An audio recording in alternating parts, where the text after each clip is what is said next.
So now we're in the commune of Margaux. So the most southerly of the four main appellations, but the largest, 1,350 hectares under vine. We're about 25 kilometers north of the city of Bordeaux.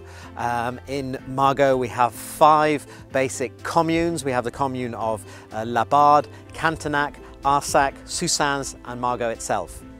So one of the things about this appellation is that it starts to be so far south now that we're really starting to lose those dramatic gravelly bumps or those croups that we saw earlier in the north of Médoc, especially around Pauillac area. It's often said that Margaux in general is more of a feminine style, a bit more in the Saint-Julien style, definitely than the Saint-Estèphe or the Pauillac style. In this commune we have 21 class growths, 1 Premier Cru Classé and 5 second growths. And here we are at the fantastic Chateau Margaux in the commune of Margaux. So an 81 hectare property split between lots and lots of different sites all over the Margaux appellation. The key here is really great selection of wines, really understanding those vineyards and doing a fantastic assemblage, which is done admirably well by the man in charge here, Paul Pontalier. So it's a blend of 75% Cabernet Sauvignon, 20% Merlot and a 5% blend of Cabernet Franc and Petit Verdot.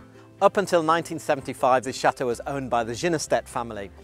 After that, during the oil crisis, they decided to sell, and they sold to Greek businessman Andros Metsanopoulos. The quality that he wanted from this chateau was felt immediately from the 1978 vintage onwards, which was a classic wine for Chateau Margaux.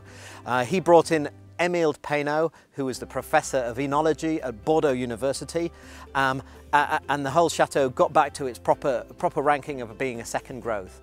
Unfortunately, in 1980, André died, but he left the control of his chateau over to his wife Corinne and his daughter Laura. Ever since then, the quality of the wines here have been top quality, the best that you can get, definitely from this commune. It's very difficult to classify the soils in Margaux to a particular type. It's very varied, but here we can look at, we've got a mixture of some of that alluvial pebble, we've got a lot of sand, we've got a lot of clay, really fine structured, quite fertile soils in this particular area that we're in. So some of those small pebbles, the kind of things that we were seeing up in the Médoc, this kind of rock, but a lot more sand, a lot more clay. The slope here falls away from the vineyards and we begin to hit the rich alluvial palus by the side of the river.